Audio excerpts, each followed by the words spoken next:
আপনাদের বিপ্লবের গণ অভ্যুত্থানের মাধ্যমে যে সরকার গঠিত হয়েছিল, অন্তর্বর্তী সরকার, তাদের বেশ কিছু কর্মকাণ্ড নিয়ে সমালোচনা তৈরি হয়েছে। যেমন টেরিফ চুক্তি, সেটি নিয়ে একটা বড় সমালোচনা আছে। হামের টিকা, অনেক শিশু মারা যাচ্ছে, টিকার একটা ব্যবস্থাপনা নিয়ে তাদের বিরুদ্ধে অভিযোগ উঠেছে। তো অন্তর্বর্তী সরকার আসলে এই যেভাবে গণতান্ত্রিক যাত্রা, নির্বাচন দিয়ে তারা ক্ষমতা হস্তান্তর করলে, বা তাদের যে ভূমিকা ছিল কেমন ছিল, কিভাবে মূল্যায়ন করবেন যদি ছোট্ট করে মূল্যায়ন করতে চান?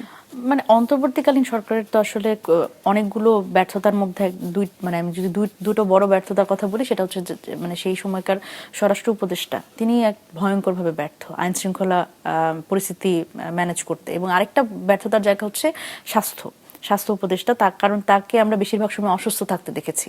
সুতরাং এই জায়গা থেকে তো আসলে যে অব্যবস্থাপনার কথা আমরা শুনছি, সেটা তো একটা বড় দায় অবশ্যই অন্তর্বর্তীকালীন সরকারের নিতে হবে।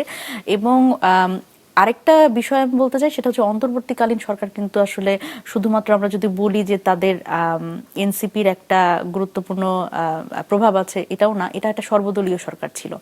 এই সরকারে আসলে যদি বলি বিএনপির প্রতিনিধি ছিল, জামাতের প্রতিনিধি ছিল, এবং এনসিপির তিনজন তো উপদেষ্টা ছিলই। এনসিপির ঠিক না, একজন তো আমাদের দলে আসেনি, আর দুইজন ছিল। সুতরাং এইখানে আসলে এনসিপির যারা পক্ষ থেকে যারা ছিল, তারা অনেক কিছু করতে চাইলেও সেটা অনেক ক্ষেত্রে করতে দেওয়া হয়নি। তো সেই জায়গা থেকে আসলে একটা বড় ব্যর্থতার দায়িত্ব তাদের নিতেই হবে।